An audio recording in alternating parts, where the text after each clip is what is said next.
네, 반갑습니다. 조거프TV 조현일입니다. 이제 NBA가 이번 시즌에 전체 일정의 벌써 4분의 1 가량을 소화했습니다. 참 시간 빠릅니다. 벌써 12월이고 2024년도 한 달밖에 남지 않았는데 이 연말이 굉장히 싫은 팀이 있습니다. 지난 11월을 전패로 장식한 바로 한 팀이 있는데요. 워싱턴 위저즈죠. NBA는 우승을 노리는 컨텐더, 그러니까 윈나우 팀과 잠깐 쉬어가거나 혹은 완전히 팀을 바꿀 그런 이 리빌딩 팀, 리툴링 팀과의 격차가 아주 큰 그런 종목 가운데 하나죠. 자, 그러다 보니까 한 달을 전패하는 팀들이 심심치 않게 생기고 있는데 그 역사를 한번 살펴봤습니다. 자, 1995-96 시즌 3월, 그러니까 96년 3월인 거죠. 이 밴쿠버 그리즐리스인데 멤피스 그리즐리스의 전신입니다. 그리고 이때가 창단 첫 해였어요. 그러니까 창단 첫 해에는 뭐 별의별 일들이 다 일어나잖아요. 그렇기 때문에 어느 정도는 이해가 가는 대목이 있다라고 볼 수가 있겠고, 요때 뭐 멤버를 보시면 제일 유명했던 선수가 이제 브라이언트 리브스라는 아주 뭐 덩치가 큰 백인 빅맨이 있었고요. 저기 네 번째 보이시는 그렉 앤서니가 바로 올랜도 매직 콜 앤서니의 아버지입니다. 그리고 제럴드 윌킨스는 도미니크 윌킨스의 동생이고요. 바이런 스캇은 예전에 레이커스에 뛰었던 선수입니다. 뭐 계속 설명을 드리고 싶지만 너무 이제 길어질 것 같고, 멤버 보시면 깝깝하죠.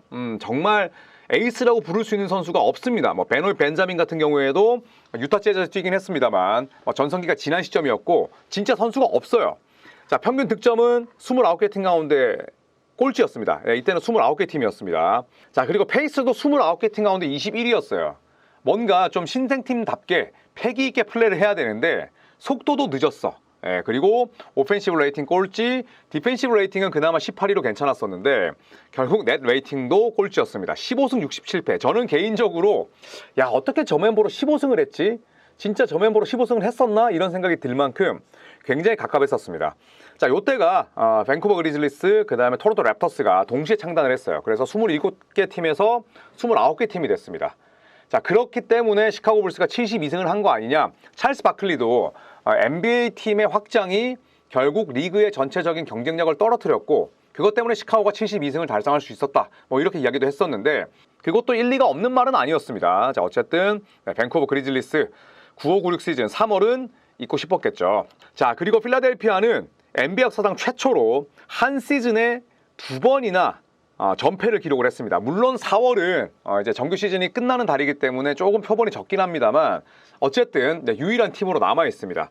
자, 이때 멤버를 보시면 마이클 카터 윌리엄스, 너렌스 노엘, 그리고 토니 러튼, 룩 은바아무테. 자, 이 선수 때문에 조엘 엠비드가 농구 선수의 꿈을 가지게 됐죠. 그리고 팀 프레이저, 로버트 코빙턴, 이시 스미스, 아이지아 캐넌, KJ 맥데니얼스. 굉장히 뭐 멤버들이 깝깝합니다. 이때 제레미 그랜트는 이제 거의 애기였고요. 그 아래쪽으로 갈수록 뭐 좋은 선수들이 없습니다. 자, 이때는 코치가 감독이 브렛 브라운이었습니다. 그리고 단장은 그 악명 높은 무능함의 아이콘 샘 힌키였고요. 자, 이때 오펜시브 레이팅은 전체 꼴찌였습니다. 그 다음에 디펜시브 레이팅은 전체 13위로서 괜찮았는데 넷 레이팅이 결국 29위였고요. 18승 64패로 마무리를 하게 됩니다. 저도 이때 스포티비에서 중계를 했었던 기억이 나는데 이때 필라델피아가 제 기억에 뉴욕 닉스였나? 어쨌든 다른 팀이랑 붙었던 경기를 중계를 했었어요. 그런데 진짜 거짓말 아니고 팀 이름처럼 거의 76점 차가 날 뻔했던 경기를 최민중 캐스터랑 한번 중계한 적이 있습니다. 50몇 점까지 났었는데 자, 그 정도로 필라델피아의 전력은 엉망이었고 이게 벌써 10년 전이네요. 자, 그리고 나서 과정을 믿는 단계를 거쳐서 지금 필라델피아가 우승에 도전하고 있지만 현실은 4승 14패입니다. 그래서 2014-15 시즌도 마찬가지고 그로부터 10년 뒤인 24-25 시즌도 마찬가지고 악몽을 겪고 있습니다. 자, 그런데 필리가 다음 시즌에도 엄청나게 못했습니다. 15-16 시즌 11월에만 16연패였는데요.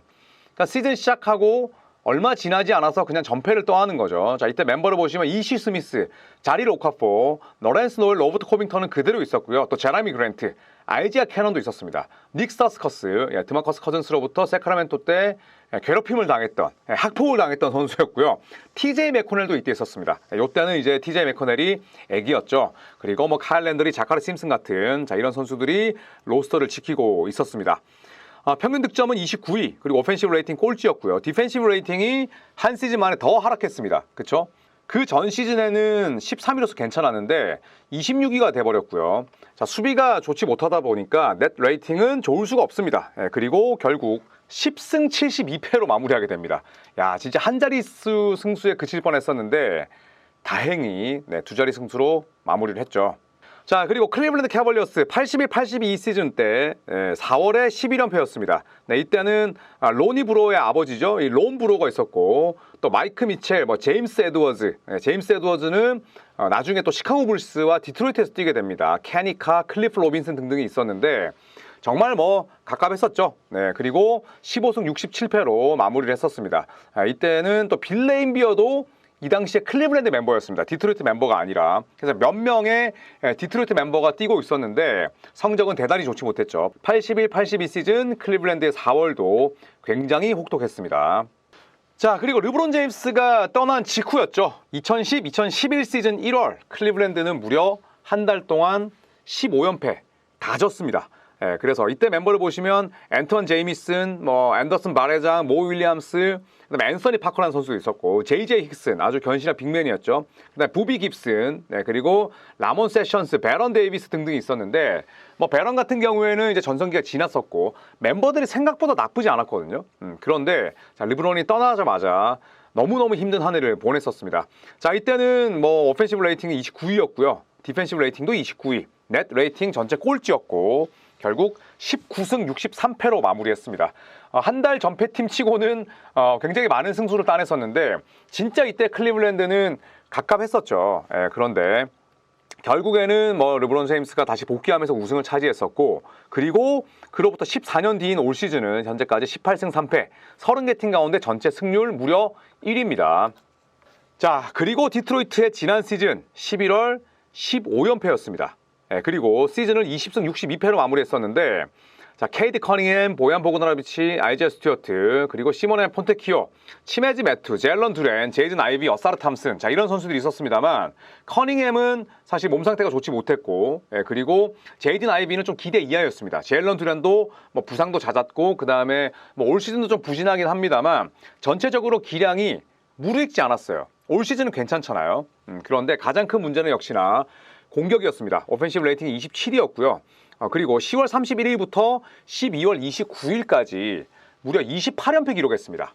NBA 최다 연패 기록까지 썼거든요. 너무너무 힘겨운 한 해를 보냈었죠. 그러니까 11월에 15연패뿐만 아니라 12월 29일, 그러니까 해가 넘어가기 직전까지도 연패였는데 저는 이때 경기가 기억이 납니다. 케이드 커닝햄이 28연패를 끊자마자 진짜 무릎에 손을 대고 한없이 이렇게 코트를 바라보던 장면이 기억이 나는데 올 시즌의 성적 괜찮잖아요. 저는 디트로이트가 충분히 플레이오프에 진출할 가능성이 높다고 생각을 합니다. 한 시즌 만에 이렇게 또 달라질 수도 있구나라는 걸 보여줬던 게 바로 지난 2년 동안의 디트로이트가 아닌가 싶습니다.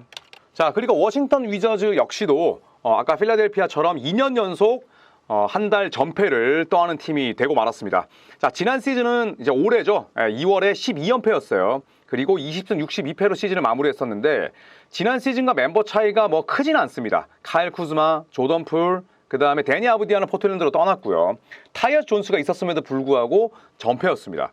그리고 빌랄 쿨리발리 같은 경우에는 올 시즌에 기량을 만개했지만 지난 시즌에는 그냥 풋내기였습니다. 여기에 데니얼 게포드는 팀을 떠났고요. 코리 키스퍼트나 또 마빈 베글리 3세 등이 벤치에서 활약을 했습니다만 그렇게 큰 도움이 되지는 못했습니다.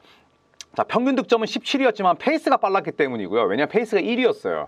오펜시브 레이팅은 25위, 디펜시브 레이팅 28위, 공격도 안 되고 수비도 안 되는 팀이었고요. 그리고 웨스 언셀드 감독이 나가고 브라이언 키프 감독이 들어왔습니다만 역시나 별다른 반전을 만들어내지 못했습니다.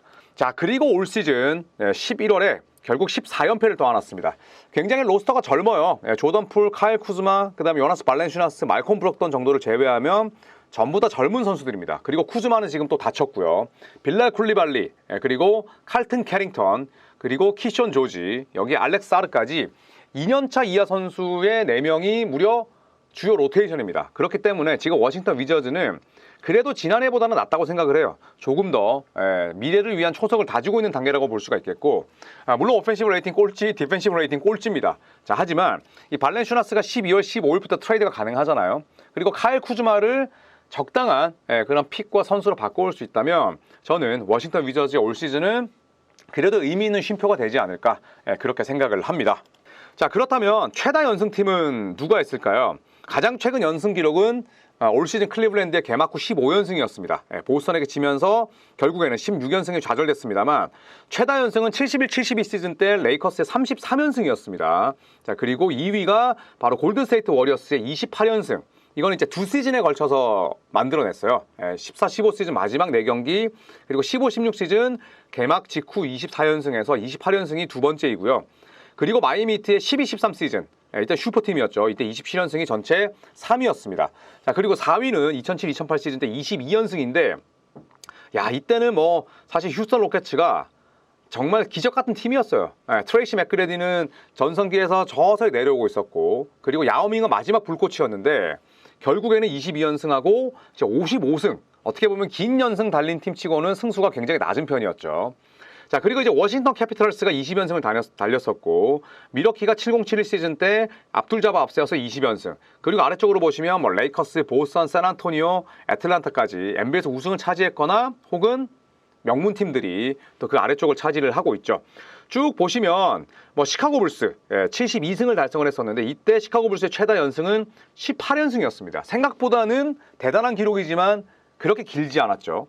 그리고 19-20 시즌 때도 미러키가 야니스를 앞세워서 18연승을 달린 적이 있고요. 뭐 그 아래쪽으로도 뭐 휴스턴, 댈러스 등등이 있는데 어떻게 본다면은 연패보다는 연승의 기록이 좀 더 풍성한 감이 있습니다. 그리고 개인적으로는 저 레이커스의 33연승은 현대농구에서는 특히 더 깨지기가 어렵지 않을까. 28연승도 마찬가지고 20연승 이상은 진짜 쉽지 않다. 그렇게 생각을 합니다. 지금 20연승 이상 기록이 생긴 지가 벌써 10년이 됐거든요. 그렇기 때문에 과연 클리블랜드는 올 시즌 좌절됐지만 또 아직까지 시즌은 남아있으니까요. 과연 20연승 달성할 수 있는 가장 빠른 팀이 또 누가 될지도 궁금합니다. 자, 워싱턴 위저즈, 의미 있는 심표가 되는 올 시즌이 되길 바라고, 또 워싱턴 위저즈 경기는 그래도 지켜볼 만해요. 조던 폴도 수비 열심히 하고 있고, 그 다음에 칼튼 캐링턴, 그리고 또 뭐 알렉스 사르, 그 다음에 뭐 키션 조지, 좋은 선수들이 많습니다. 빌라 쿨리발리도 마찬가지고, 또 이런 연건들을 지켜보는 재미도 있으니까요. 우리 워싱턴 위저즈의 발전을 한번 기대해 보면서 마치도록 하겠습니다. 자, 여러분 아침인데 날씨가 춥습니다. 건강 조심하시고, 또 저희가 14만이 머지 않았는데 구독 안 하고 보시는 분들이 계시잖아요. 구독과 좋아요, 알림 설정 해주시면 감사하겠습니다. 고맙습니다.